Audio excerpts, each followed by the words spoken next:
Hey there, fellow Texans. Welcome back to the James Show. It's News Talk 820, 93.3 FM, WBAP. I am your host, James Parker. Oh, my goodness. They released more of the video. There's new video. And I mean, it's not new video. It's just, you know how in the video of the Charlotte train murder that it pauses and then it resumes when the guy's walking down the aisle just dripping blood everywhere?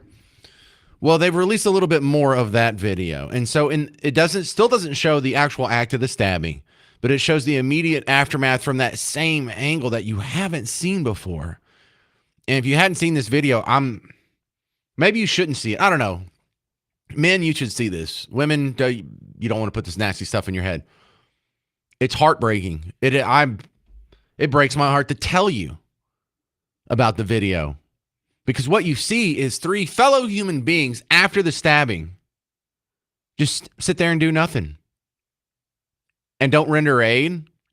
Don't ask if she's okay. Hell, they don't even get their phone out and take a picture. There's a woman next to them bleeding to death, just dying right in front of their face. And the apathy in the train car is inhumane. It is absolute heartbreaking stuff. And it kind of overlaps with so many of the other things we're talking about right now.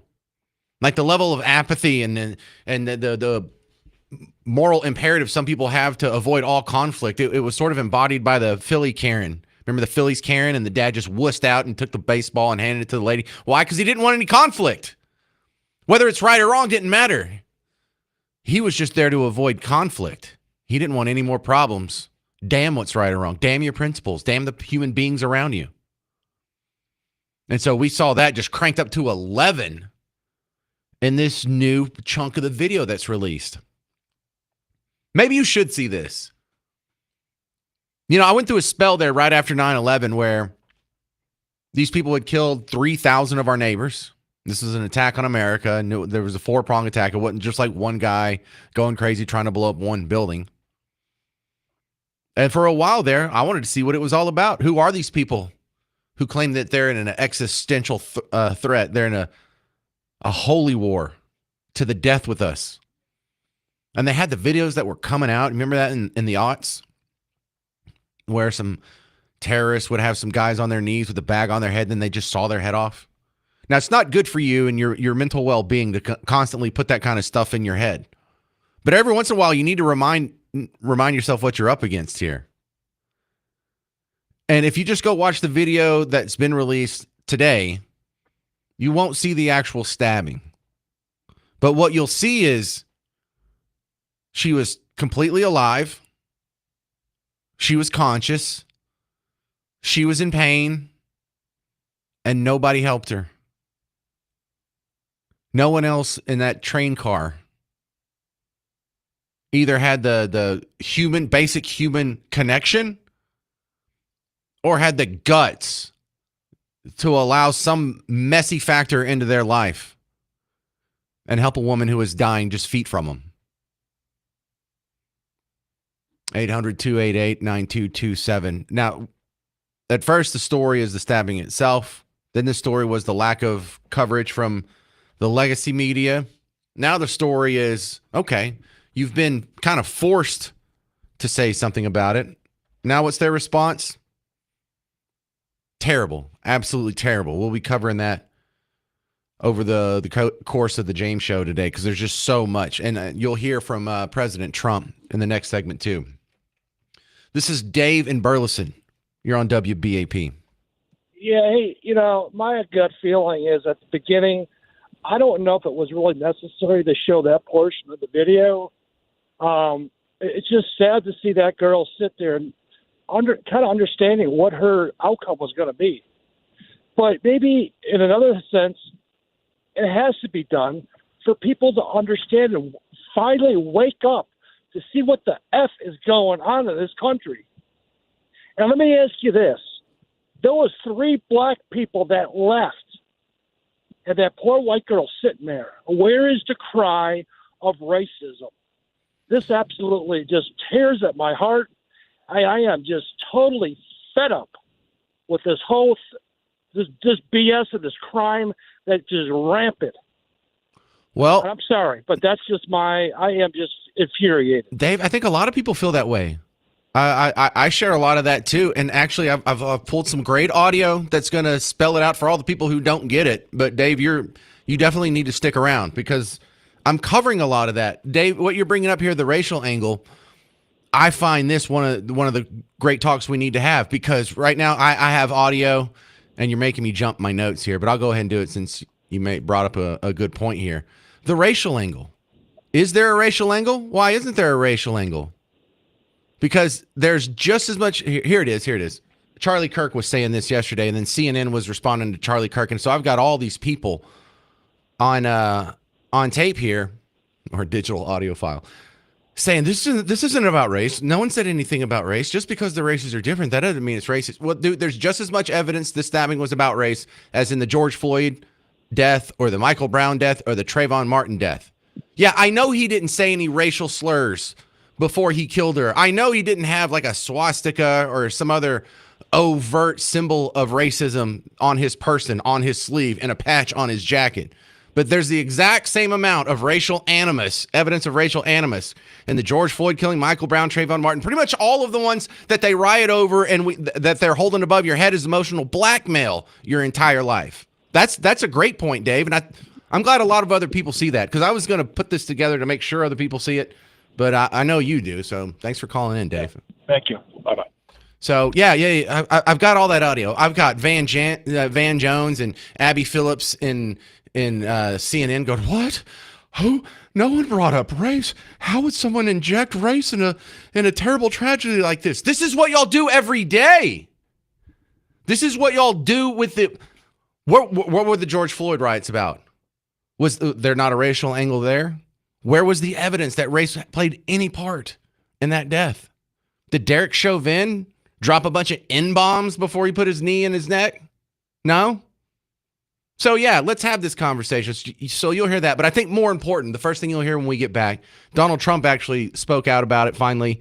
He did some public comments from his desk in the White House. And it's pretty harsh stuff. You're going to like that part coming up next.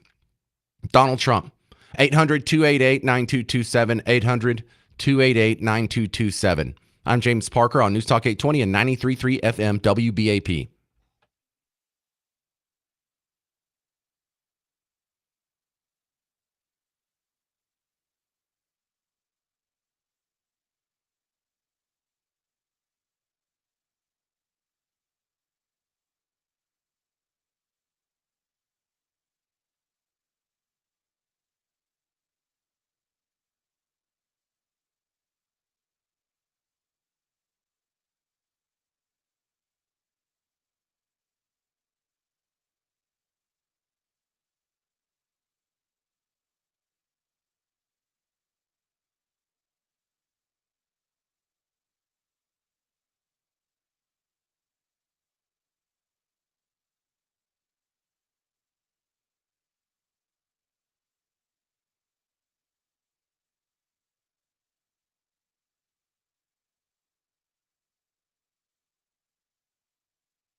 Hey there, welcome to the James Show, News Talk 820 93.3 FM WBAP. I am your host, James Parker. New video released in the Charlotte train murder.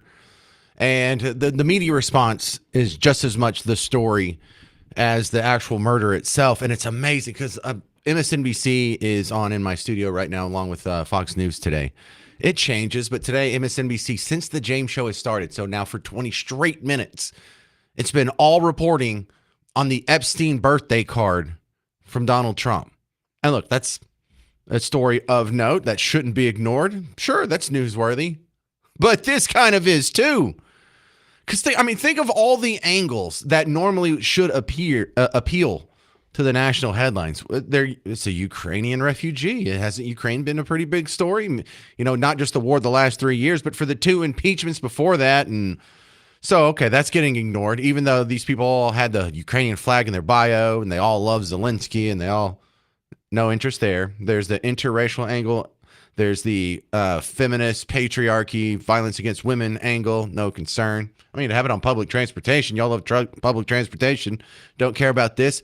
But in a broader scope, it also speaks to other stories that are going on with like Trump sending the National Guard into major American cities. Would she still be alive if Charlotte already had the National Guard? Just the presence of more soldiers around and troops and law enforcement? Could that have fixed it? I don't know, but we won't get an answer to that. That should make it appealing to the national news. Also, on top of that, what if we didn't have cashless bail? We learned that this guy had gotten out in January of this year on another violent crime with a cashless bail. Would she still be alive if this guy was still in jail? The answer to that is absolutely. So yeah, we need to talk about this. We need to have this discussion. Donald Trump spoke out about it. This is about 2 minutes and 20 seconds, but all of it's worth it. For far too long, Americans have been forced to put up with Democrat-run cities that set loose savage, bloodthirsty criminals to prey on innocent people, really very, very innocent people. In every place, they control radical left judges, politicians, and activists, and they've adopted a policy of catch and release for thugs and killers.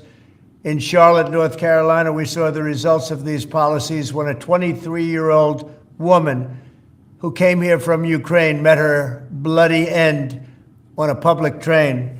And here's a picture of it. This is the picture of it. And this is a picture of the woman, a beautiful young girl that never had problems in life, with a magnificent future in this country. And now she's dead. She was slaughtered by a deranged monster who was roaming free after 14 prior arrests. We cannot allow a depraved criminal element of violent repeat offenders to continue spreading destruction and death throughout our country. We have to respond with force and strength. We have to be vicious just like they are. It's the only thing they understand. 24 of the top 25 most dangerous cities in America are run by Democrat mayors. 50 people were murdered in Chicago in recent weeks, with hundreds being shot. And it's time to stop this madness. The people of our country need to insist on protection, safety, law, and order. We have proven that it can be done because we did it right here in D.C., in District of Columbia. The capital of America was a bloodthirsty, horrible, dangerous place, one of the worst. And now it's a crime-free city, and we're going to keep it that way. It can be done. It can happen fast. All we want is, please, Mr. President, we need help. Chicago needs help. Other cities needs help. We'll do what has to be done because we're going to make America safe again, and that includes our big cities. We're going to make those cities safe. Thank you. All right, that was Donald Trump about 2 hours before the James Show started. Let's hear from some of your neighbors. 800-288-9227, 800-288-9227. This is Greg in Burleson. You're on WBAP. Hey, James. Can't help but think about my own daughter. You know, just watching that Sorry, I'm getting a little bit emotional here, but it's just so heart wrenching to know that she existed in her last moments the way she did. And boy, it's just really tough to watch that. Really, really tough. And I hope that people will absorb it because they need to see it. I'm angry. I'm really, really frustrated for a lot of people and for a lot of reasons. Man, I want my fellow Metroplexers to know that people like me exist. I've got your six. Had I been on that train, I would have stopped that bleeding. I would have helped that girl. I would have unloaded everything in my clip right on that dude's head. That guy would not be existing. And I'm not trying to be hyperbolic. I'm not trying to get my frustrations out here on the phone. I'm being as honest as I can be. I hope everybody out there will take care of your neighbor. Be your brother's keeper, because I am. I'm going to watch your back. I see something like that happening. I may not save your life, but I can guarantee you I'm going to be there in full force. And there are other people out there just like me. I'm not trying to be some hero because I'm not.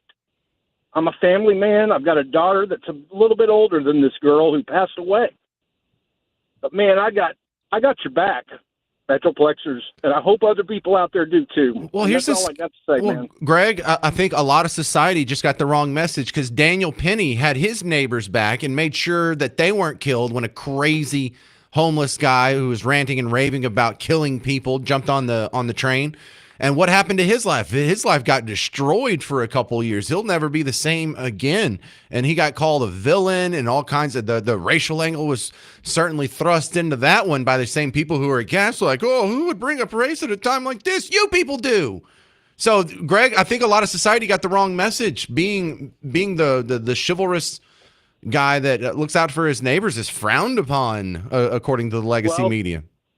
Then so be it. If that's my lot in life, then so be it. I'll take it. I'm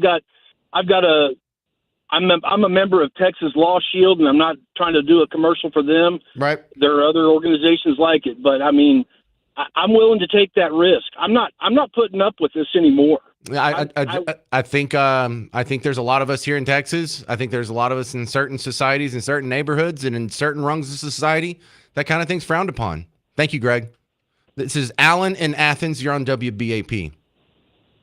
Hey, brothers. Both y'all stole a lot of my thunder. I was thinking of Daniel Penny was the very first one I was thinking of. Mm-hmm. That's what puts a bad taste in people's mouths about trying to help. Because Daniel Penny got drugged to the mud. I'm just like the fellow right before us. If I was on that train or wherever it happened, I don't care where it's at, Walmart, parking lot, anywhere. I see stuff like that going down. I don't care what color you are. If I say it's wrong, it's wrong. I'm gonna draw. I'm a mag dump. Right. Well, and it'll pan out like it pans out. Well, I'm glad people are remembering this, but let's not remember it's not just Daniel Penny. You know, it's George Zimmerman, who was a neighborhood watch guy, who was just trying to keep an eye on someone that was cased in the neighborhood when he got in his fight with Trayvon. It was Michael Brown, who wasn't just stopped because out of some sort of pre-existing racial animus from a white supremacist. He had just strong-arm robbed a gas station and was being rightfully questioned by a cop. No, doing the right thing is a villain too often in media and in modern society. And I think a lot of us are putting our foot down on this one. 800-288-9227. We'll continue with comments on the Charlotte stabbing next on The James Show. News Talk 820, 93.3 FM, WBAP.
Hey there, fellow Texans. Welcome back to the James Show. News Talk 820, 93.3 FM, WBAP. I'm your host, James Parker. New video released. More of the video released in the Charlotte train murder. And the response to this is every bit as important to the actual story as the story itself.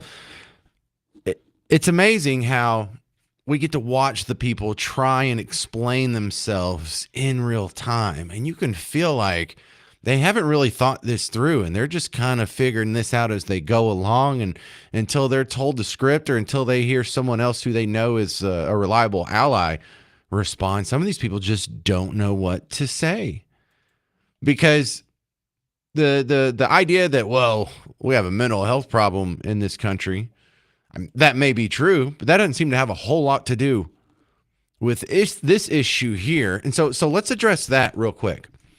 Is this a mental health issue? Here's Abby Phillips, and Van Jones was with her at the table talking about this mental illness excuse. I don't think that's fair. Look, being in the system, because I have represented people who are mentally ill, and here's the balance. The balance is taking away people's freedom versus evaluating their mental illness. And New York City, there are a lot of programs for people who are mentally ill, but they have to want to be there. Yeah, and it's about difficult forcing them to be there. When you are mentally ill, you have a hard time knowing that you are mentally ill. See, I really hate that excuse. That is not a valid excuse. It's not mental illness. If it's mental illness and he's been arrested 14 times, mental illness still wouldn't be the problem, even if that were true. The problem would be that you keep letting this violent guy back out into society, and he keeps doing the crime.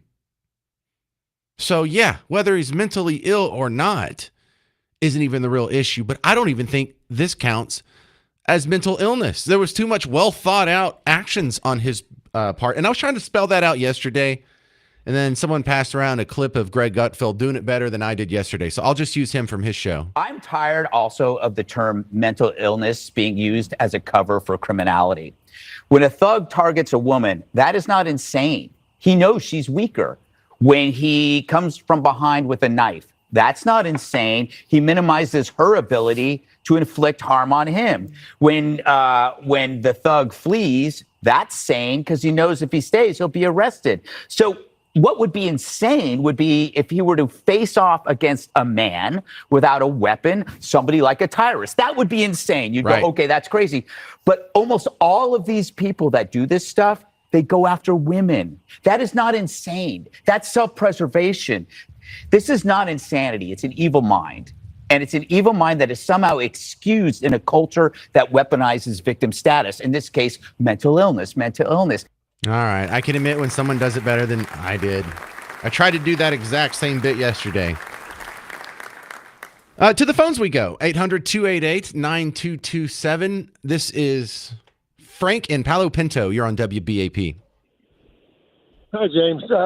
This whole thing is such a mess. My heart goes out to that family of that young girl, and I don't know. They want to blame everything on mental illness, but like you said, it's a crime thing.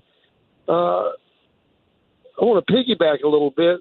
I have some friends that lost their daughter, a 33-year-old Brittany in Phoenix, to a illegal alien, and I've tried to research to see if I could get some kind of idea of what was going on, and there's crickets out there in Phoenix. Even Fox has not mentioned anything about it, and this happened just before the thing in Charlotte. So I just wanted to get your ideas on that, James. Well, you're stumbling upon the greatest lie the media tells, and that is the lie of omission. And this, this kind of works with the racial angle, but, we can even take that out of there, Frank, and there's some questionable behavior patterns from the media reporting on this. The former producer for The James Show, when I was in New Orleans, his dad was murdered. Now, it wasn't while he was on The James Show, it was before that. But it was one of the things that changed his worldview, and the fact that the media didn't care. No one blocked any highways when his dad was murdered, because his dad was murdered by another black guy, and if that's the case, then those things just never make national news. I mean, name one story that's an outrage, like a George Floyd or a Trayvon Martin or a Michael Brown, where it's a black guy killing another black guy, unless they're cops. You know, we saw that with the Freddie Gray one in what was that, Baltimore?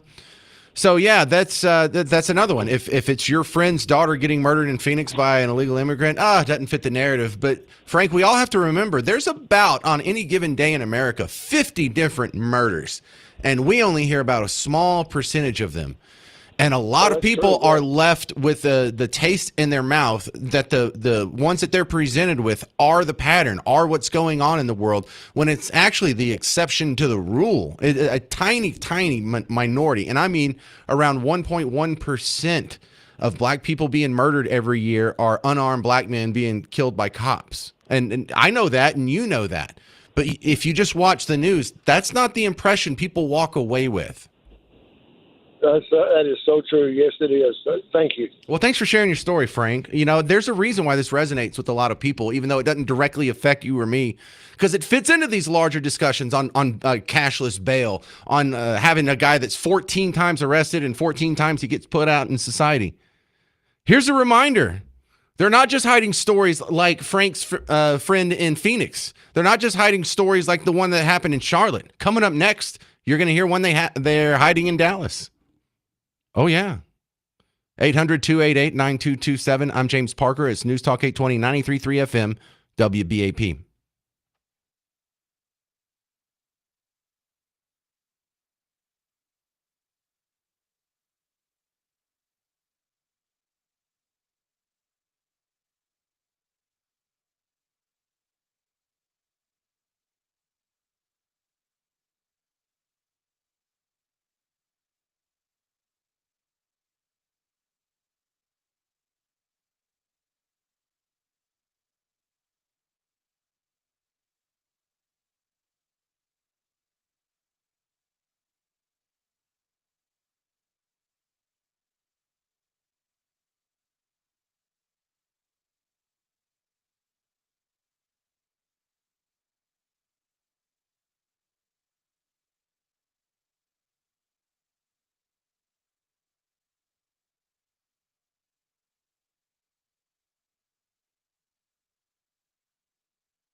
Hey there, welcome to the James Show, News Talk 820, 93.3 FM, WBAP. I am your host, James Parker.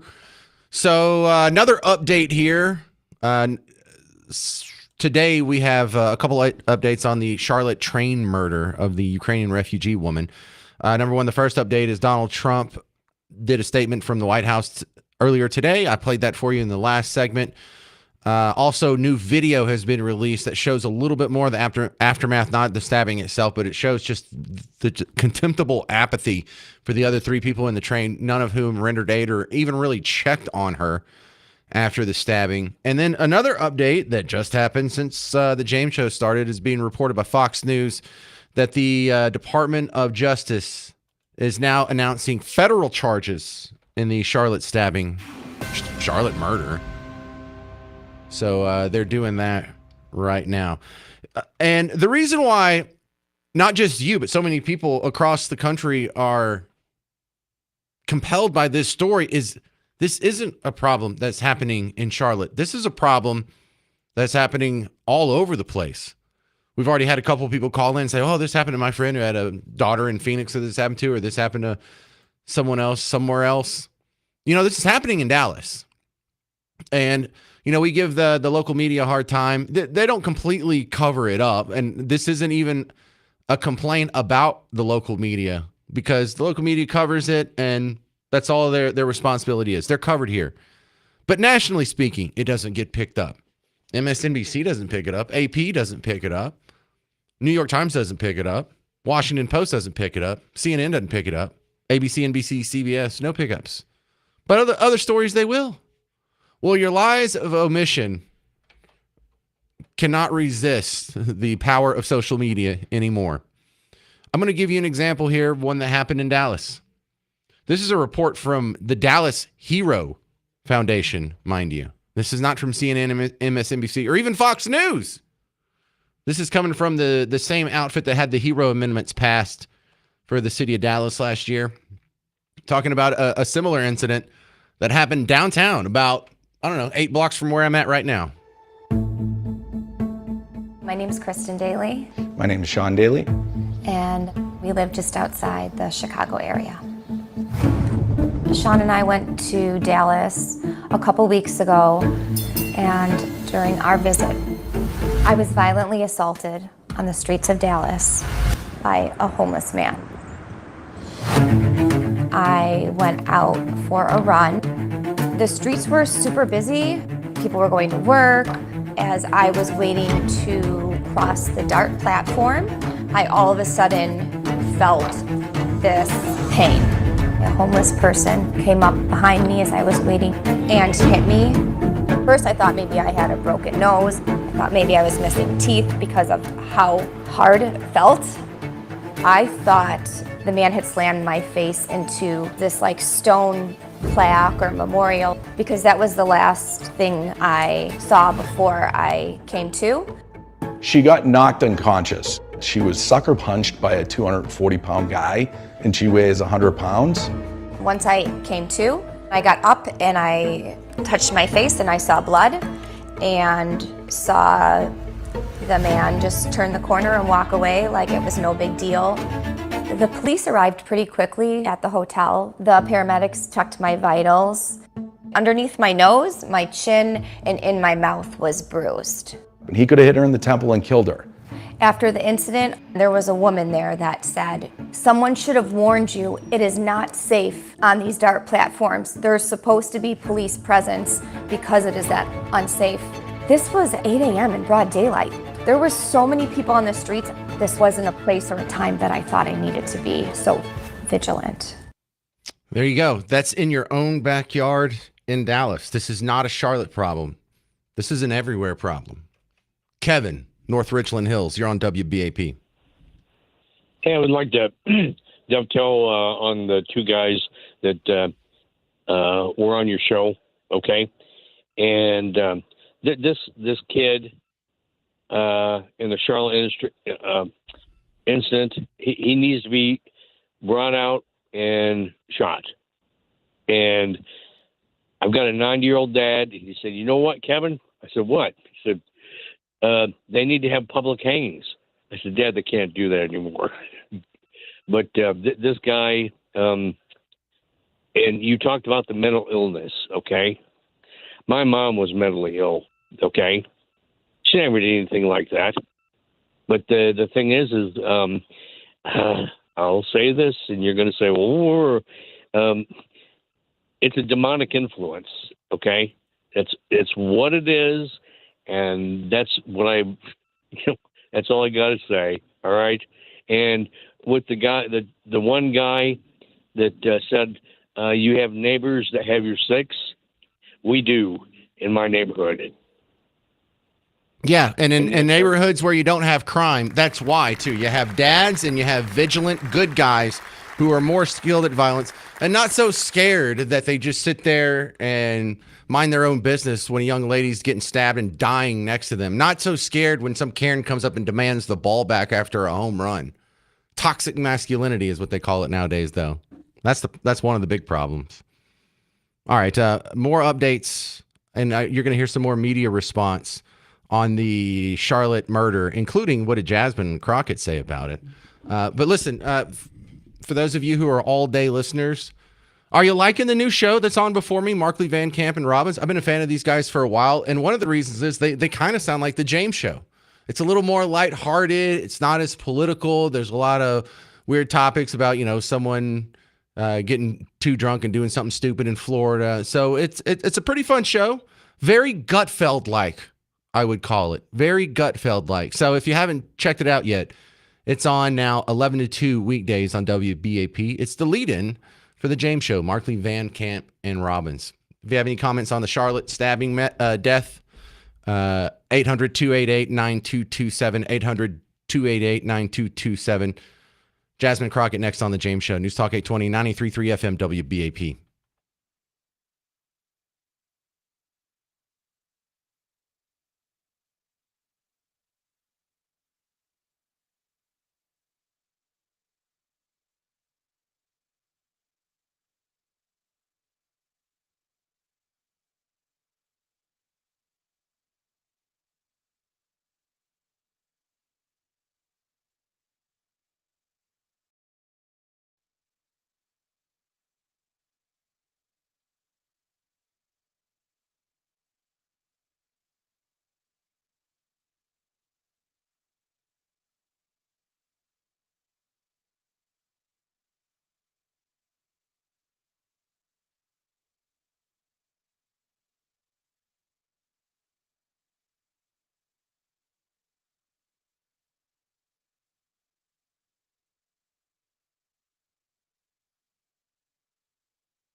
Well, hey there, fellow Texans. Welcome back to the James Show, News Talk 820, 93.3 FM WBAP. I am your host, James Parker.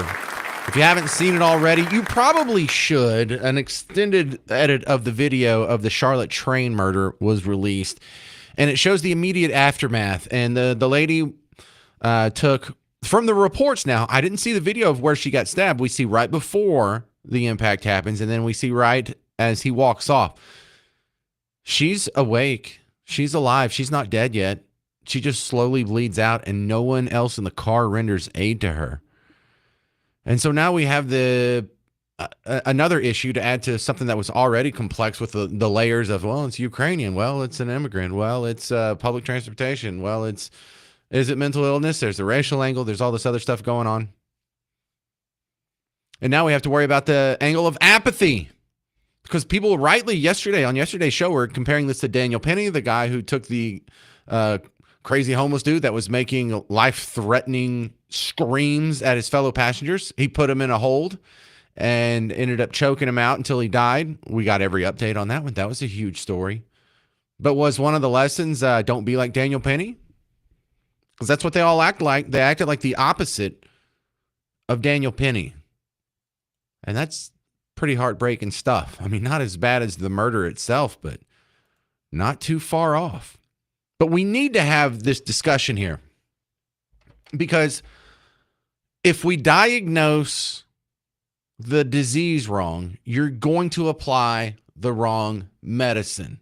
I heard from the mayor of Charlotte. I heard from the Democrat governor of North Carolina, who were both saying, whoa, well, we've got to do something about mental health, or we've got to do something about law enforcement. I don't think more law enforcement would have saved her. I think maybe this guy could have been apprehended more quickly. But clearly a fellow that's been arrested 14 times and let back out on the street 14 times, that should at least warrant a mention. But we're going to go in the Wayback Machine here. I brought the flux capacitor. You and I are going to go back to 1993. The year is 1993. There's a senator from a place called Delaware. His name is Joe Biden. And he sounds like many of the James Show callers on WBAP in 2025. We have predators on our streets.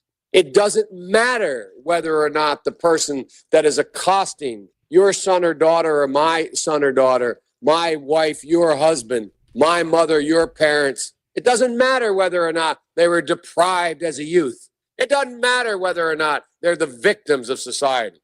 The end result is they're about to knock my mother on the head with a lead pipe, shoot my sister, beat up my wife, take on my sons.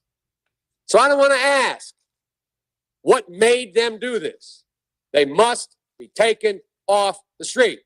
Tens of thousands of them, born out of wedlock, without parents, without supervision, without any structure, without any conscience developing, because they literally have not been socialized. We should focus on them now, not out of a liberal instinct for love, but for simple pragmatic reasons. Does not mean because we created them that we somehow forgive them or do not take them out of society to protect my family and yours from them. They are beyond the pale, many of those people. Beyond the pale. We have no choice but to take them out of society. We must make the streets safer. I don't care why someone is a malefactor in society. I don't care why someone is antisocial. I don't care why they become a sociopath. We have an obligation to burden them off from the rest of society. They are in jail, away from my mother, your husband, our families. We must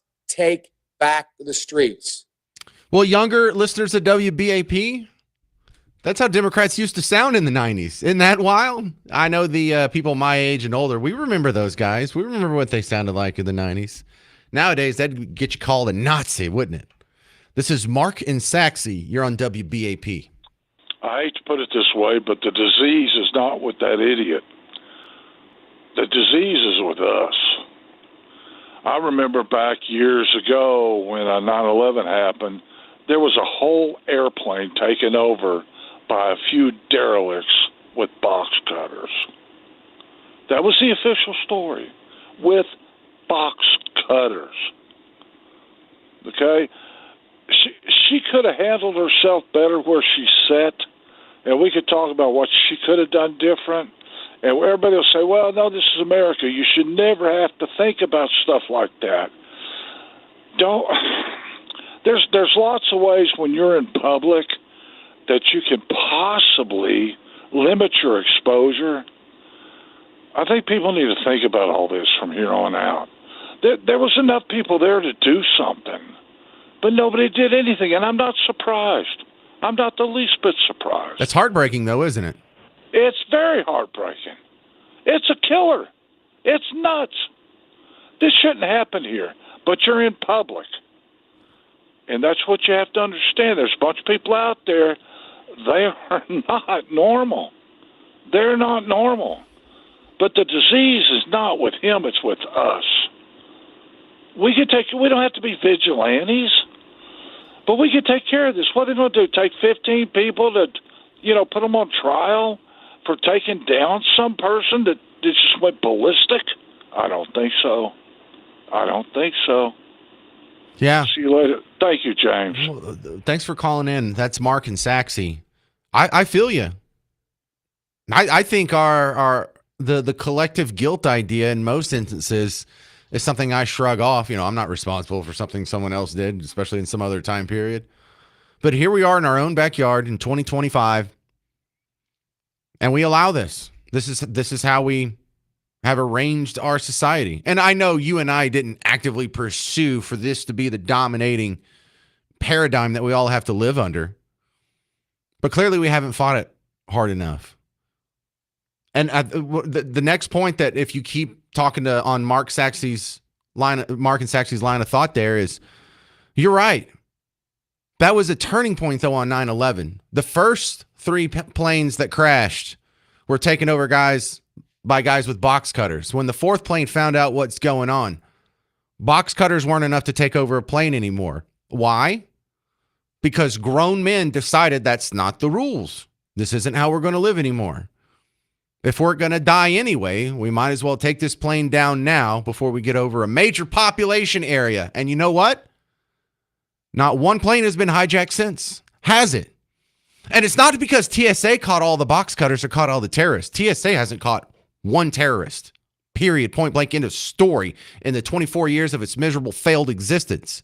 We don't have hijacked planes anymore because we don't put up with that crap anymore. Not since Flight 93. We learned that lesson. Is this going to be our Flight 93? 800-288-9227. Coming up next, you'll hear from my friend Alex from Young Voices on this and how this kind of correlates with the deployment of the National Guard. 800-288-9227. I'm James Parker on News Talk 820 and 93.3 FM WBAP.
Hey there, welcome to the James Show, News Talk 820, 93.3 FM, WBAP.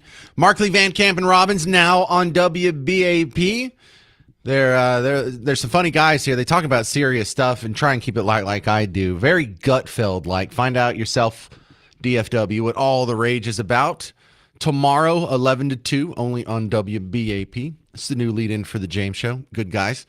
My next guest, Alex Rosado from Young Voices on the James Show. And, top story of the day, not just the Charlotte murder, but the reaction to it and then the reaction to the reaction to it. And, Alex, I don't think people are learning the correct lesson from what we see in that video. Is he with me?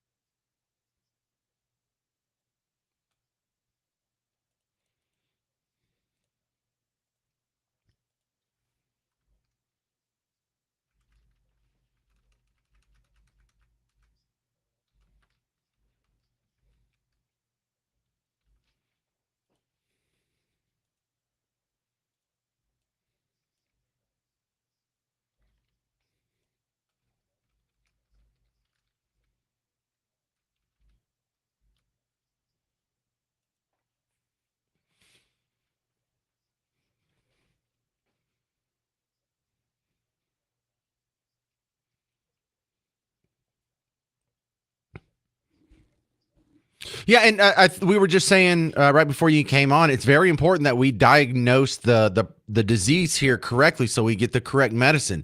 Because I believe what you say, we shouldn't be letting these guys out. If this fella had been arrested 14 times, a few of those have been violent crimes, and he gets released back in society. We learned that he was released in January on a no cash bail. So if that's the diagnosis, then the fix, the medicine's pretty easy. Stop letting violent people back out on the streets. And these the people that push no cash bail, the DAs that are light on these people, and the judges that are light on criminals, there's your problem.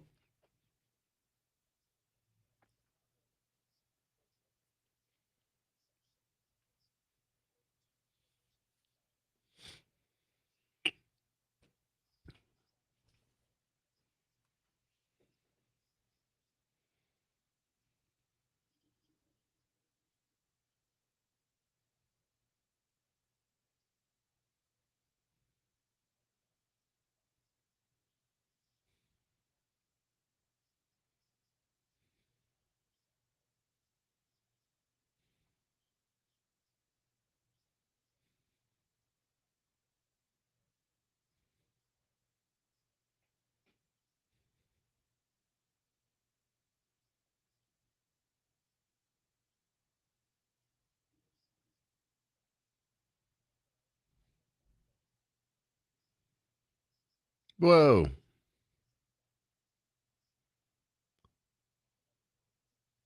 That's half. Half of them don't get immediate assistance. Half. Okay, that's terrible stuff. Alex Rosado, Young Voices. The claim that, well, we just need a few more officers on the street, or we need some more mental health resources. I'm not sure if either one of those would have stopped what we saw in Charlotte.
All right. Interesting stuff. Thank you very much. This is Alex Rosado, Young Voices. How do we find your work online, sir? Thank you very much. I think that's important. You know, I think we diagnose so many of these problems wrong. And because we diagnose them wrong, we apply the wrong medicine. You know, when we talk about like, why is there crime in the inner cities? You have people that come up to these city council meetings and they're like, well, they need more after school programs. Yeah, that's the ticket. They need water fountains in the park. How do you expect them to play basketball if there's no water fountain there? Yeah, so they naturally just pick up a gun and go shoot up a store? What are you talking about? Is that what they do in the nice neighborhoods? You can go put all the water fountains you want in there. That's not going to fix the problem. 800-288-9227. 800-288-9227. Coming up next, Spencer McGowan, host of Net Worth Radio. You hear on the weekends here on WBAP. He's going to talk about the headlines that affect your money, including the latest jobs numbers and where the economy is going to be by the end of the year. That's next on The James Show. News Talk 820, 93.3 FM, WBAP. Hey, sports fans, more specifically football fans. James Parker here for the Prize Picks app. And did you have any fun with the game last night? Yeah, you see, that's one thing I like about Prize Picks over old-fashioned fantasy sports is when I was in my old-fashioned fantasy sports league, I got to set one lineup for the entire weekend. You can set a new lineup every day. You could have set one for the game last night. You can set up one for Commanders versus Packers on Thursday. You can do one for, the Cowboys and Giants and whoever else is playing on Sunday. You can do another one for the 2 Monday night games that are coming up this week. So it's even more fun, this new iteration, this new evolution of daily fantasy sports. There's a reason why it's America's #1 daily fantasy sports apps. And, this weekend, they're going to give you one of the max discount squares. Travis Kelce, 0.5 receiving yards. All you got to do is pick more or less on that one. I imagine he'll have more than that, but, don't quote me. This is a game of skill. So all you do is make a lineup of 2 to 6 players like that. Look at a statistic, more or less. Boom, you're good to go. You can win up to 2,000 times your money. And if you download the Prize Picks app and you're new to the game, you can get some lineups on us. Download Prize Picks and use promo code WBAP. You get $50 in lineups with your first $5 lineup.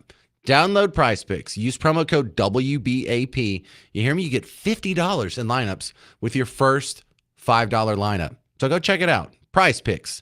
It's good to be right.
Hey there, welcome to the James Show, News Talk 820 FM, WBAP. I am your host, James Parker. Let's stop down and take a look at some of the headlines that are affecting your money. Spencer McGowan from Net Worth Radio is joining me. He's a weekend host here on WBAP, but he also has the financial advisory firm based out of the Crescent here in Dallas. Welcome back, Spencer. How's it going?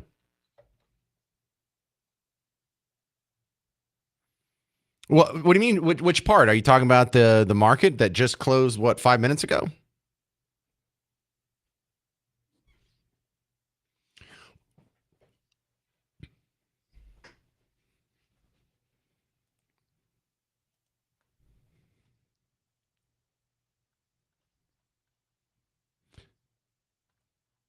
Well, Spencer, I logged into my IRA portal right before you came on the air because I wanted to see how the old Parker nest egg was doing. And I, too, reached an all-time record high. So, well, thank you. Thank you. It's kind of easy. You just stay in the market and watch it go up.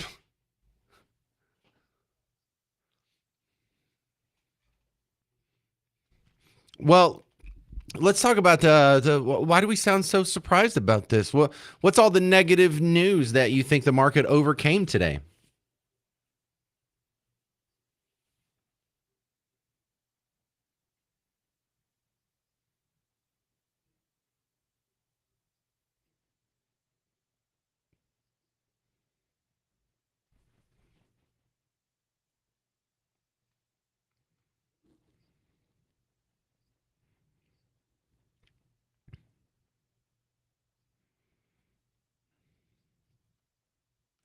Man, Oracle is so amazing, Spencer. The one thing I do have some sort of training in is in the tech world. I went to college for computers, and Oracle has been the backbone of all the databases since I was in college. And even when Microsoft or Amazon, they come up with their own little web services like Microsoft Azure and things like that, it's still built on the backbone of Oracle. And I don't know what is so special about this company or Larry Ellison's software, but apparently it is just unshakable. And that's almost unheard of in the tech world. Usually you have, like what was AOL's lifespan? 30 years, and eventually you'll get timed out.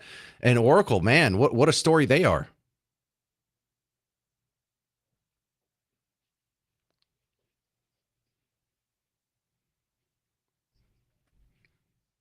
Oh, yeah, but I didn't have an IRA going back in 87, Spencer. We're talking with Spencer McGowan from Net Worth Radio. Now, we're also expecting the Federal Reserve to cut rates, and it's getting to the point to where the consensus is so overwhelmingly in agreement that they're going to cut rates that the conversation is now starting to shift to by how much will the rate be cut?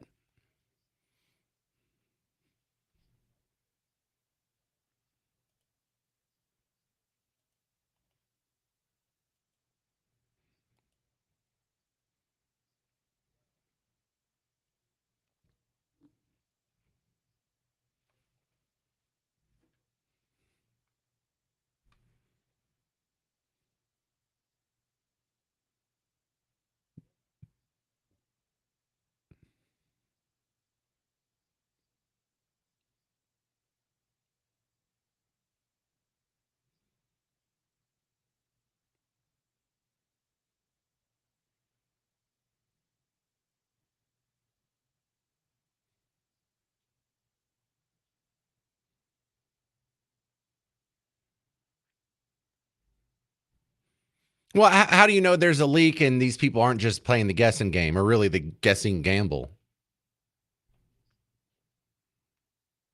Right?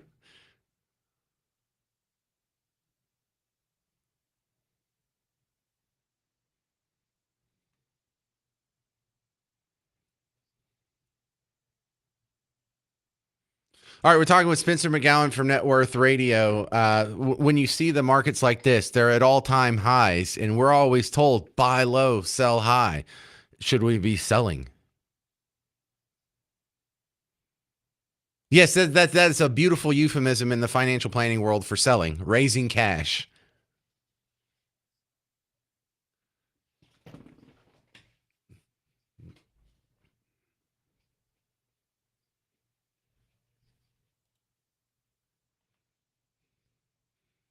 Yeah, I know people do that. I've tried timing the market before and I've gotten pretty dismal results. So I'm a guy that just auto draft out of my account, put it in there. I'll decide where it goes. But for the most part, I just ride it up and down.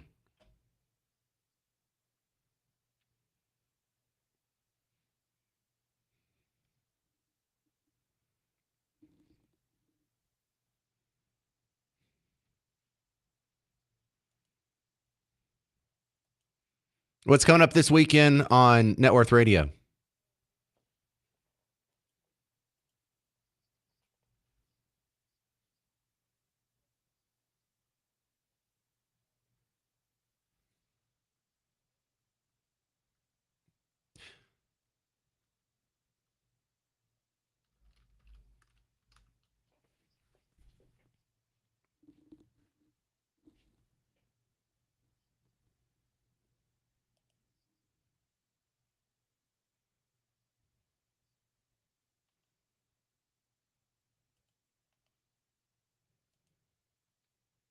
All right, Spencer McGowan from the McGowan Group Asset Management. You hear him on the weekends here, Saturdays at 7 or Sundays at 3. And also, you hear him on the James Show doing the daily market report, 7 a.m., 4 p.m., 7 p.m.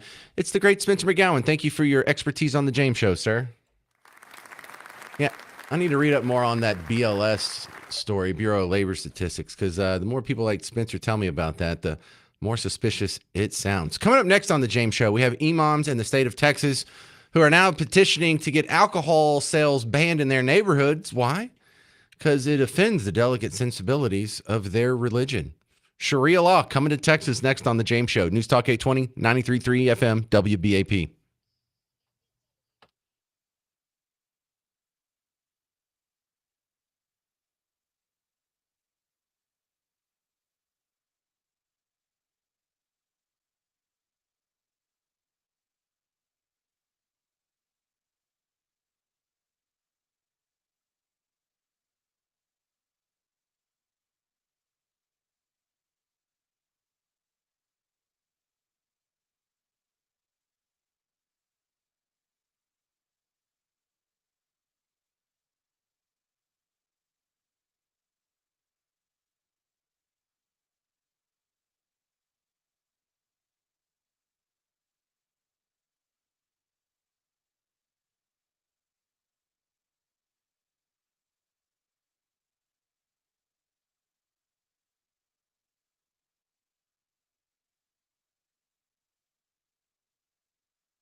Hey there, welcome to the James Show, News Talk 820, 93.3 FM, WBAP. I am your host, James Parker. Markley, Van Camp, and Robbins now on WBAP.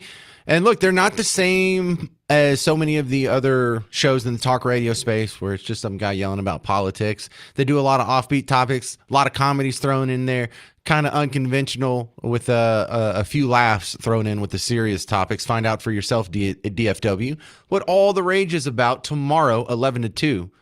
Only on WBAP. Now, let's look at some news here in Texas that I think will get your attention. Did you hear about the imams in Houston? They're protesting alcohol being sold at the stores in their neighborhood. And this isn't happening in a vacuum. This is what so many people are concerned about when you hear about the epic city that's being proposed, the Sharia-only communities that are trying to get built here in North Texas, in our backyard.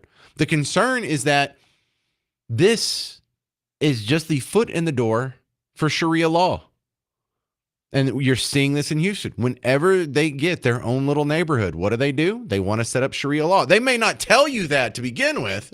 Oh, no, we're not here. We'll follow all the laws of the country. Everyone's going to have their full complement of individual and civil rights. But then when they get into positions of power, where has that worked out anywhere on planet Earth? Show me a Muslim majority country on planet Earth where citizens have their full complement of human rights, where they have freedom of speech, where they have freedom of movement, where they have freedom of religion, where minorities and gays aren't oppressed. Name one. Turkey? No. Iraq? No. Saudi Arabia? Oh, hell no. And so this is what we're suspicious about. Even if you're someone who doesn't drink alcohol, and I most certainly do, this should be of concern because other people should be able to have that right. But this is happening in Texas. This is actually happening in a neighborhood in Houston. Here's one of the local imams protesting and asking alcohol to be banned at stores in their neighborhood because it's offensive. And not violate the religion of Islam by selling and distributing products that are against the religion, because we should love what Allah loves and we should hate what Allah hates. This is what we're here for, and little by little, one by one, we're going to be visiting all of the stores in the neighborhood, particularly the inner city neighborhoods where the religion of Islam is ignored. By not Now, for a lot of people, they're going to hear this. They're going to be like, look, it's a religious extremist and they're so anti-alcohol. They want to outlaw it. What a bunch of weirdos. Hang on. It's not that weird to me, actually. Now, I grew up in a town I lovingly call Bug Tussle. And up until just a few years ago, I mean like 5 years ago, Smith County in East Texas was a dry county, completely dry county. There was no liquor stores. You could go to the grocery store, you could go to the gas station. You couldn't buy beer. You couldn't buy wine. You couldn't buy beer at the grocery store. No, you couldn't buy it at the gas station either. You could buy drinks if you were at a restaurant and they had a bar, but it had to be like a private club sort of loophole thing. If you went to a bar, yeah, you could buy some drinks and have them there, but there was no packaged liquor. There was no liquor to go. It had to be served at the spot and it had to be through a stupid private club loophole. And as much as I didn't like living under those circumstances. I mean, not when I was 13, I didn't care. I was going to drink anyway. But these days I would rather live in a neighborhood that sells alcohol. I like to partake in alcohol. I would like to buy it in bulk and take it home and put it in my fridge and drink like that. But you know what Smith County didn't have when I was growing up? Homeless people. I am not kidding. There were zero homeless people. And if you're like, well, yeah, it's the middle of nowhere. Well, no. In the middle of Smith County is a town called Tyler, and it's like 100,000 people now. It was like 75,000 when I was growing up. Zero homeless people. You go to our sister city in Gregg County, Longview, exact same size, same setup, same culture and everything. But they had alcohol sales, homeless people. Homeless people don't want to live in a dry area. So I was thinking, for all the people who don't drink, for all the people who aren't like me and don't want alcohol in their neighborhood, if you get rid of that, then you have a different living experience. You know what it's like to not have any homeless people?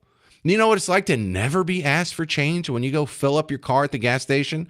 You know what it's like to never be accosted by a homeless person or see someone begging when you're walking down the streets of downtown? You know what it's like to never have to turn on the news and see someone got stabbed by a crazy homeless person like in Charlotte or like I was playing earlier in Dallas. There's not people that run around punching or throwing or breaking windows or causing a scene or overdosing or peeing in an alley. There's none of that.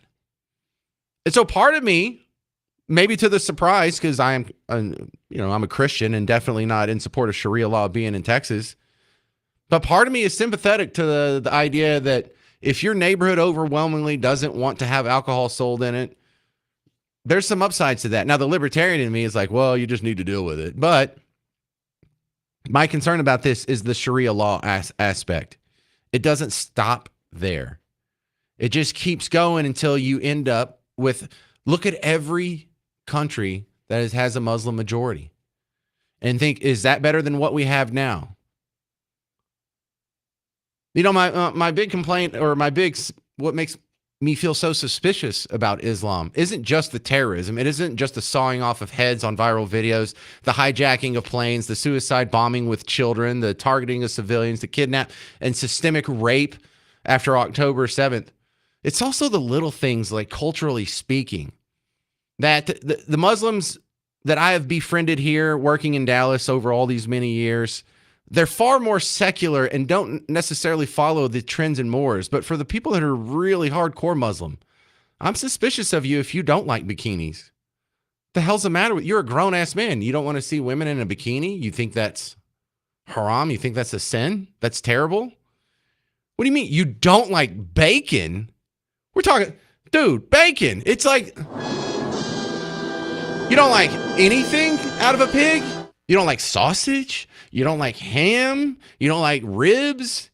You don't like any of that? That's crazy. You don't like a good pulled pork sandwich? No? You don't like dogs? What's the matter with dogs? They're unclean. Got it. But dogs are our bestest friend in the world. I don't want to live the rest of my life keeping dogs at arm's length. I have dogs that sleep in my bed. I love kitty cats too, but that being said, that's what I'm suspicious about. I am suspicious of the man who doesn't like bikinis. There's something wrong with you.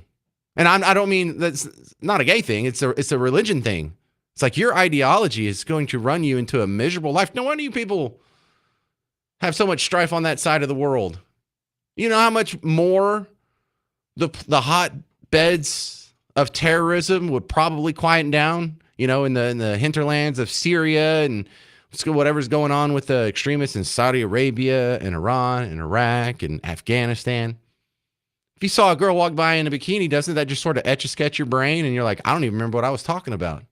Were we upset at each other? I think we're going to blow something up, but I'm so not interested in coming up with the new IED design. I think we need to go to the beach. What's her name? Right? I think we'd all be a little bit happier if we stop taking the things out of the life that make me happy. Because think of how miserable Parker would be, and I imagine how miserable you would be if you took away all dogs, if you took away all bacon, if you took away all bikini, and if you took away music and dancing and alcohol. I'd be a pretty miserable dude. 800-288-9227. Is Sharia law coming to Texas? It's trying. Are you going to let it? Still to be determined. That's coming up next on The James Show. News Talk 820, 93.3 FM, WBAP.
Well, hello, fellow Texans. Welcome back to the James Show, News Talk 820, 93.3 FM, WBAP. I am your host, James Parker.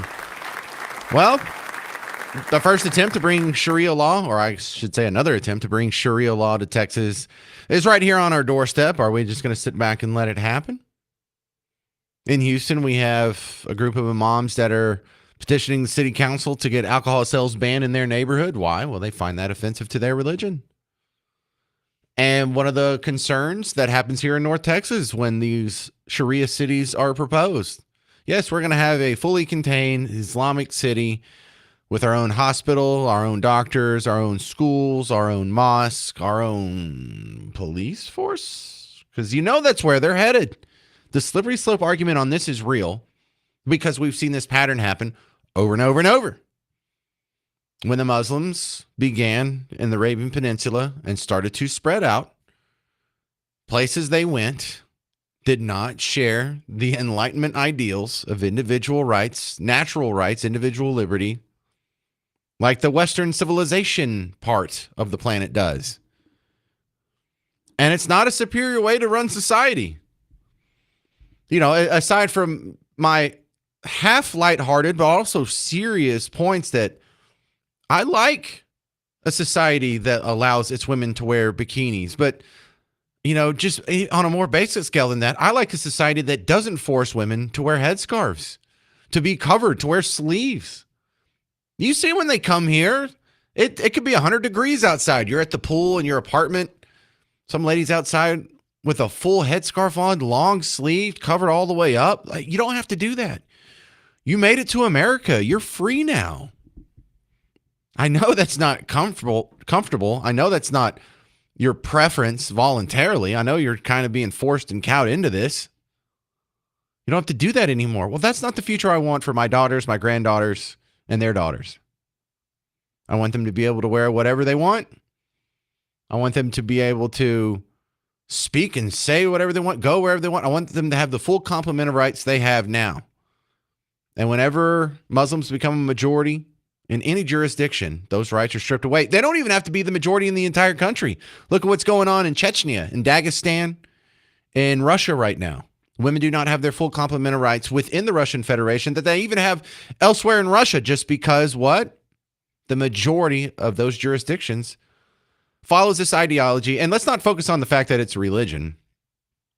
Any ideology that seeks to curtail your individual choices down to this level, I find just antithetical to the Constitution and individual rights. You know, like a non-religious comparison would be the environmentalist. Yes, we live in a free country, but you don't want to let me choose what kind of straw I have. I have to go get permission from you and my betters to what? Burn oil? You want to do carbon credits?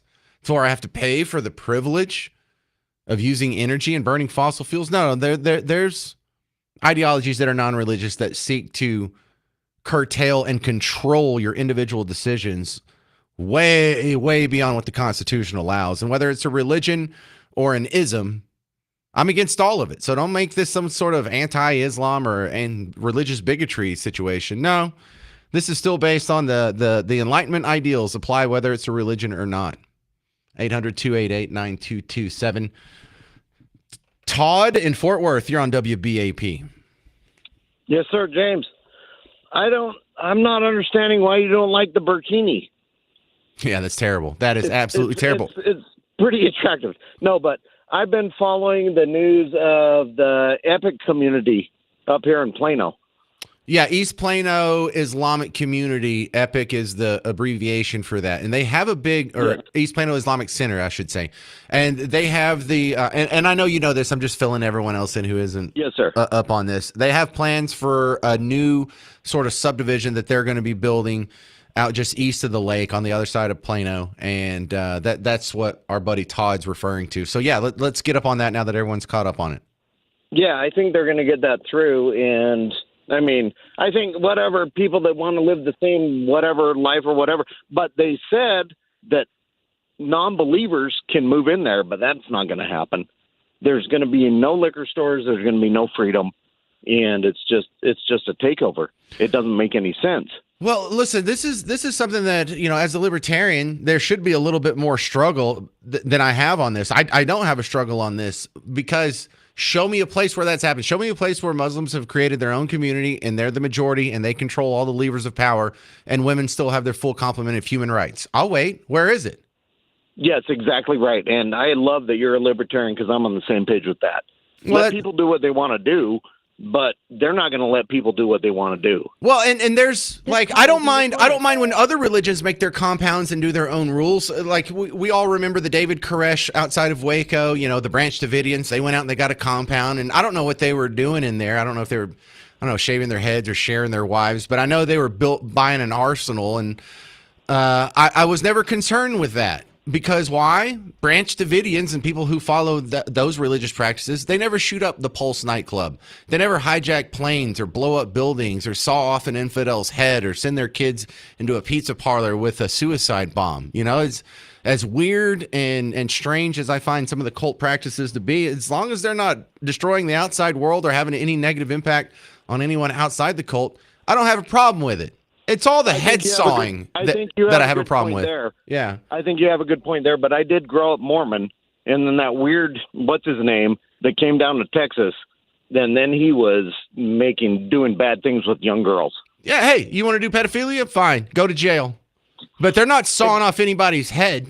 They're not blowing anything up, and I don't know. It's a whole thing, and I think it's really cut and dry. We just have a society here that, just like the dude who gave the baseball back, they're willing to sacrifice their ideals and their principles just to avoid conflict, just to not have a fight, just to not tick anybody off or be seen as a bad guy. And that is wrong.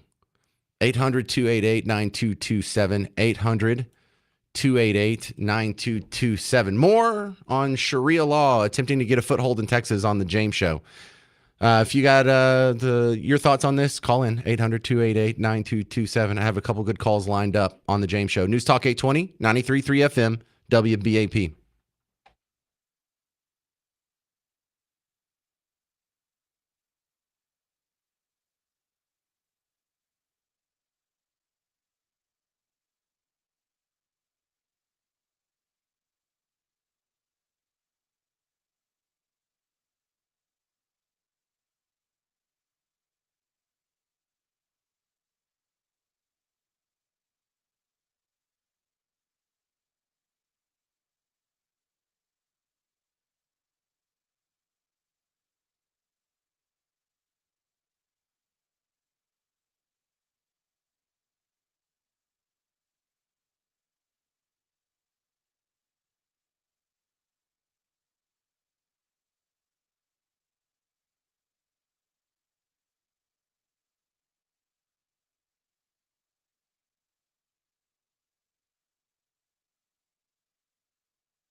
Hey there, welcome to the James Show. It's News Talk 820, 93.3 FM, WBAP.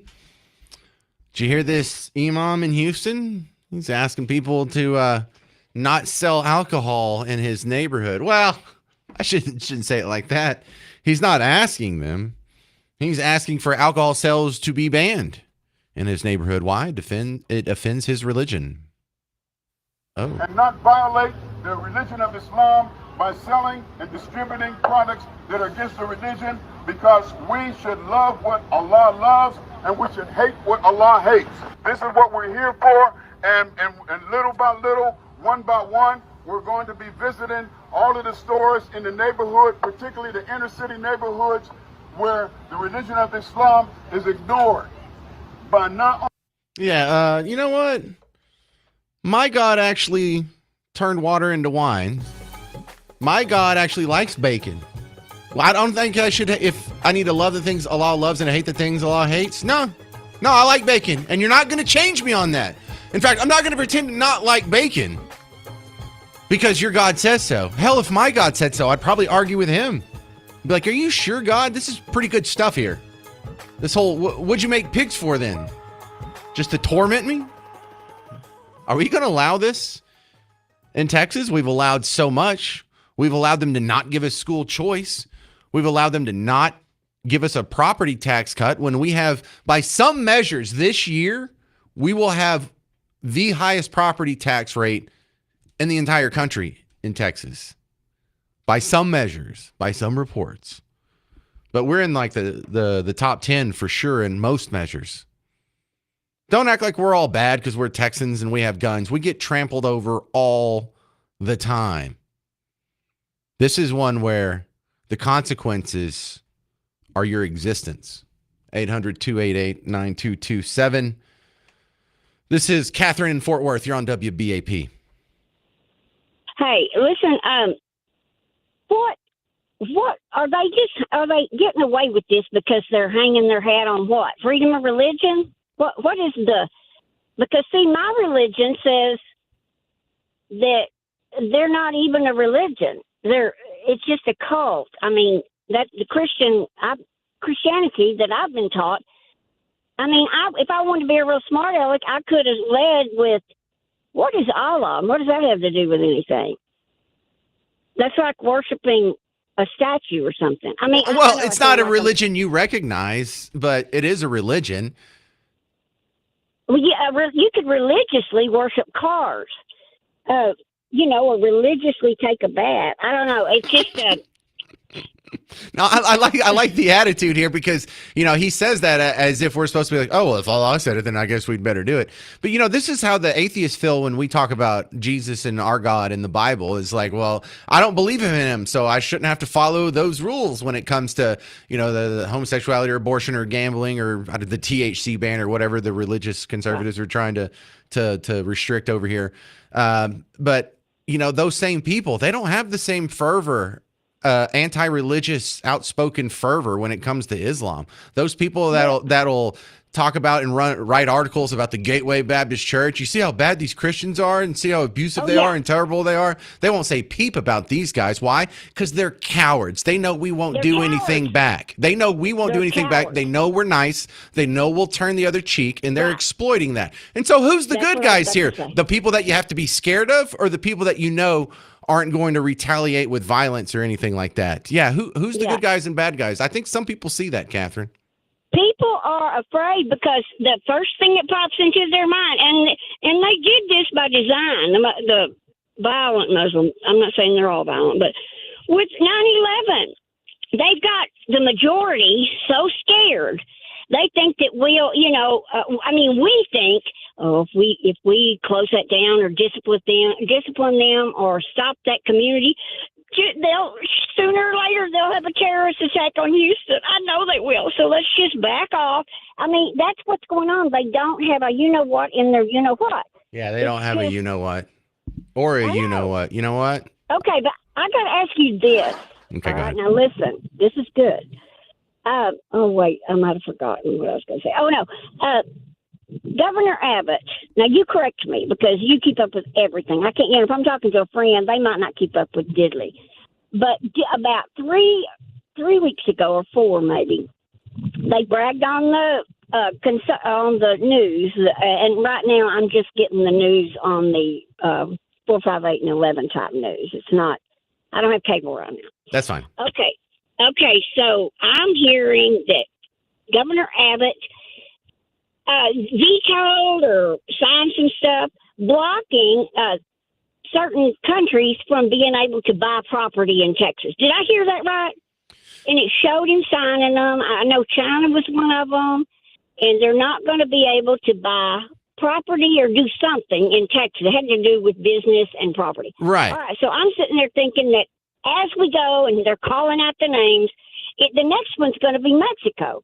Because, my God, if you're they're taking over house by house. They're taking over our mid-sized cities because they know they can't take the big ones. And the little ones are too easy and it's not going to make a difference. So they're taking mid-sized cities. And I thought surely that would be in there. We can't buy property. There's a whole bunch of rules for us to buy property in Mexico. It's not easy. And here, I don't know, maybe we're giving it to them. I mean, it's so easy. It looks like we're giving it to them. But anyway, to make a long story short, Mexico wasn't on that list. He did not forbid Mexico. So am I the only one that thinks that's crazy? We should do it. We should do a separate episode on that because we do need to. Yeah, because this is something where I think libertarians absolutely shine. We don't believe any government should be owning any property other than like government buildings, the property that they're on. This whole thing where they own 89% of Nevada or whatever. That is completely immoral, distasteful, unethical, anathema to what the founding fathers believed a republic should be. So we damn sure don't believe if our government shouldn't be able to have farmland, that the Chinese government shouldn't be able to buy farmland. Anybody who's tied to any government on the planet shouldn't be allowed to buy, especially farmland. Thank you very much, Catherine. A lot of good points you made there. Lee in Grapeford, you're on WBAP. Yeah, I got a pretty good idea how to run these Muslims with their Sharia law off. How's that? Just let a bunch of these Texas hunters and trappers up here gather up a couple of truckloads of wild hogs, take them down there where they're at, dump them out, then send the helicopters with the hunters and slaughter the pigs and let that blood soak into the ground. They don't want it anymore. That's weird. I mean, I'm not saying it's wrong. We're not going to do that, and that's kind of a weird suggestion. It might work though, Lee. I don't know if that would work. I don't know. It's just, yeah, they can't handle pigs or pig blood. I mean, it goes completely against their Allah, and they wouldn't buy the land then, or they'd leave. Yeah, that's weird. That's weird. I'm a pretty weird guy. I'm a redneck. Yeah, well, I was saying the fact that they find pigs to be unclean animals. I mean, that's repeated in other religions and societies as well. Jewish friends, I'm looking at you too. But also, I don't know, they just have a bunch of weird rules that, like, you don't like dogs? Who the hell you don't like dogs? What's the matter with you? We're talking about dogs. You like dogs. You don't like bacon. You don't like bikinis. You don't like dancing and sexy music. And you don't like... Yeah, that doesn't sound like a very fun society to live in now, does it? But whether it's fun or not, it definitely runs afoul of the Constitution. It definitely runs afoul of individual rights, the Enlightenment ideals of our founding fathers. And I'm running out of time. You will hear Megyn Kelly on with the WBAP morning show in the next segment. It was so good, we're going to replay it for you here because she's coming to town, and they're going to tell you all about how you can go see her tour live coming up next month. I'm James Parker. It's News Talk 820, 93.3 FM, WBAP.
Hey there, fellow Texans. Welcome back to the James Show. News Talk 820, 93.3 FM, WBAP. I am your host, James Parker. Megyn Kelly was on the morning show on WBAP's morning show this morning. Hal J, Ernie, Carla.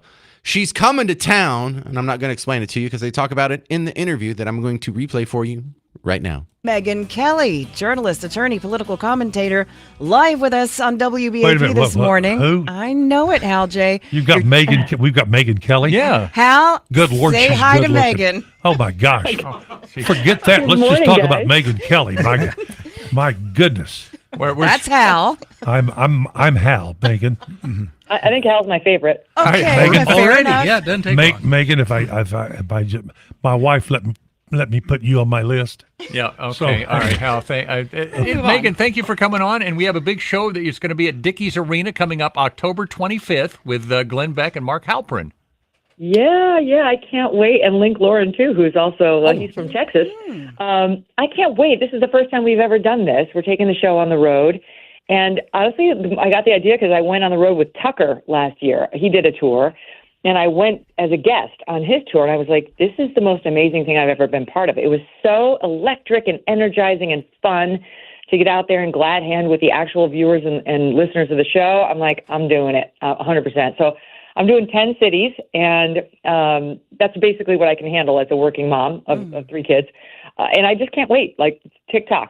This is going to be one of those type of shows. You're going to talk about the issues of the day, and I'm assuming that there's going to be some opinions that are going to be really very popular where the audience is going to come see you. Well, that's because we're speaking to a bunch of people in Texas who make sense. Like, it's easy to talk to people in Fort Worth, Texas. It's much harder when you live on the Upper West Side of Manhattan like I did for 17 years.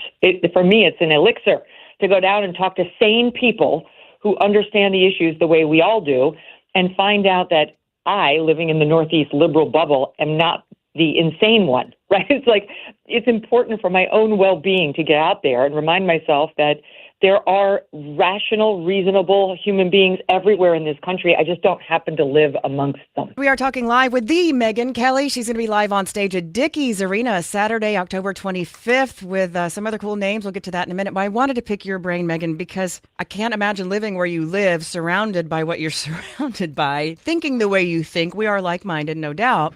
What is it like to look people in the eye who are so, what is it? What do you call it? Brainwashed, propagandized? What is that? It's liberating.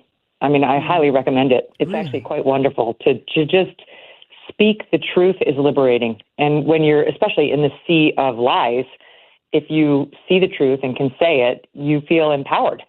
You know, we moved to Connecticut a couple years ago, which is a little bit more reasonable. I'd say Connecticut is a blue state, obviously, but where we live, it's more like 50-50. So I found some normal people who are able to understand the issues of the day. But this is still a state that's transing kids and talking about like state laws that require teachers to keep secrets from parents when it comes to children's gender. I mean, it's insane. You know, as a state, it's insane. These are the moments where I think we got to get out of here. But my comfort is there's value in having my kids grow up in a place like this because when they go out there into the world, they're going to encounter these people and these insane policies. So at least they're going to experience them when Doug and I can help them navigate the stuff, you know, like help them practice so we can inoculate them against the many attempts to force liberal ideology on them, you know? So it's interesting. And I would say it would be better for us as a family to have the support of the community,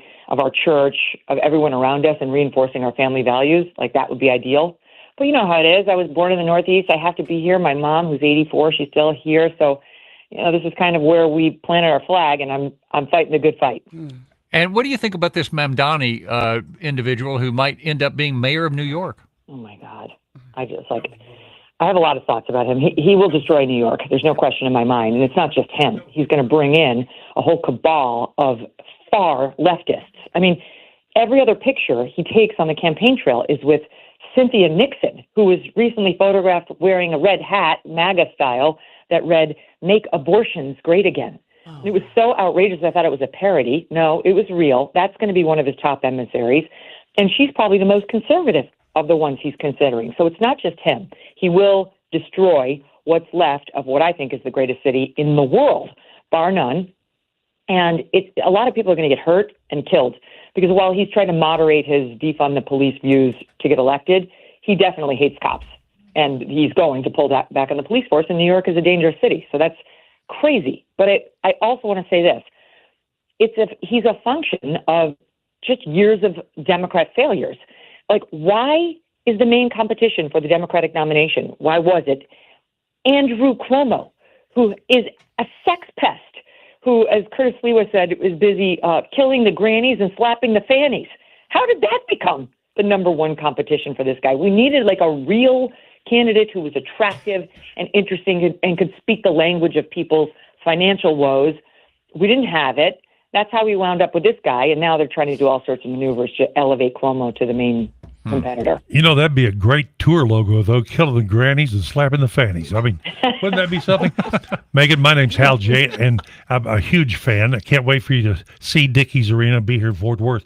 But I'm going to give you 3 words here, and you just tell me the first word that comes to your mind just instantly, if you can. This is not a test or anything. Just, but when I say Gavin Newsom, what do you think? One word. Scummy.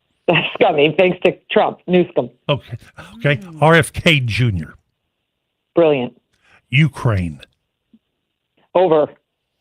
I like that. Interesting. Okay. All right. We do that with everybody. Just Yeah. kind of get a feel for where they are. Fascinating. So. Yeah. Yes. And that's how I actually think, you know that with all the negative press that RFKJ has gotten, and it's uniform. I mean, I get 3 papers delivered to my house in the morning. I get the New York Times still. I keep my eye on them, the Wall Street Journal, and the New York Post. And all 3 feel the same about maybe 1% of issues. And Bobby Kennedy is one of them. They all hate him. Wow. He gets uniformly bad press, and yet he's Trump's most popular cabinet member. There was just a poll out on this. So the people have seen through the trusty experts nonsense that gets shoved on us on every corner, and they understand this guy is out there fighting for us in a way nobody has been when it comes to fighting chronic disease, especially with kids. Yeah, it's about Okay. time. We'll see you in Fort Worth. I have beer and It's going to be at Dickies Arena Saturday, October 25th. Special guests will be Glenn Beck, Mark Halperin, Link Lauren. Tickets will be available tomorrow at 10 a.m. at megankelly.com. I think it's just fantastic you're coming to town. We look forward to seeing you. Oh, please come see me. I really, really, really want to shake the hands of and have direct interactions with the people who listen to the show and make the show what it is. Can't wait to see you guys. All right, that was Megan Kelly on the WBAP Morning Show today, and her website, MEGYN, Megan Kelly. We got some final thoughts here on Islamic law coming to Texas next on The James Show. News Talk 820, 93.3 FM, WBAP.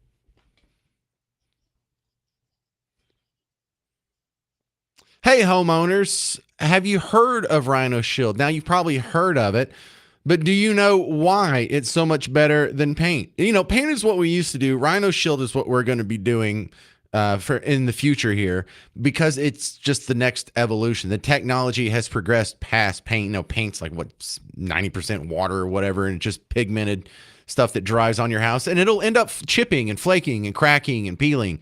We don't have to do that anymore. Rhino Shield resists chipping, flaking, cracking, and peeling. In fact, you're going to do Rhino Shield and then never have to worry about it again. Never repaint your house again.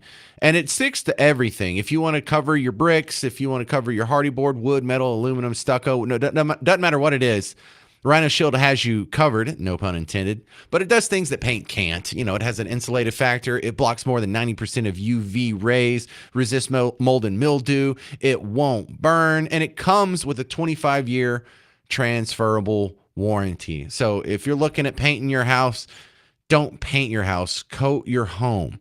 Go to rhinoshielddfw.com, rhinoshielddfw.com.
Hey there, welcome to the James Show. It's News Talk 820, 93.3 FM, WBAP. Markley, Van Camp, and Robbins now on WBAP. You know, there was just a good tweet about them on the, the James Show, WBAP. We're all on Twitter, just like everyone else is. And someone said, it was Mike. Mike said, hey, about the MVCR radio. That's the Markley, Van Camp, and Robbins radio handle. Very entertaining. A conservative talk show with rock and roll morning vibes. They sometimes remind me a bit of another show on another station, but they're pretty good. A lot on the humor side. Yes, agreed. Thank you very much for that review. If you haven't already checked it out, you can listen to them tomorrow, 11 to 2, only on WBAP. All right, we have some calls here that are responding to the story of an imam in Texas asking for alcohol sales to be banned in his neighborhood because it offends his religion. And this was the warning. They're trying to bring Sharia law to Texas again. Are we going to let it happen? Dan in Alvarado, you're on WBAP. Yeah, hi, James. I was just wanting to make a remark about the alcohol. You know, back a long time ago, we had dry counties. If they want to go that route, that's one thing, but get all the people in the county to agree upon it. You know, our problem is we try to just bypass voting anymore. We can't stand the other opponent, but somewhere along the line, Americans are going to have to buck up together and start banding together, or else we're going to lose this country. Well, and if we don't stand up, we're in trouble. This is a very annoying thing about some of our Team Blue neighbors, is if this was conservative Christians, evangelicals, that were calling for a ban on alcohol sales, there'd be an outcry. There'd be protests, and they'd be like, look at these silly, crazy, extremist bigots again. And here, if an imam does it, well, you know, who am I to question there's another man's beliefs? Yeah, but if don't put those blue people back out there and make them put a headband, a headdress over their head, and if their hair sticks out, they get their head cut off. I think their outlook would be a little bit different. You know, yes, but they side with them because they have a common enemy, and that's me and you, Dan. Yeah. Yep. All right. Well, good stuff. Thank you, sir. Clifford in Paris, you're on WBAP.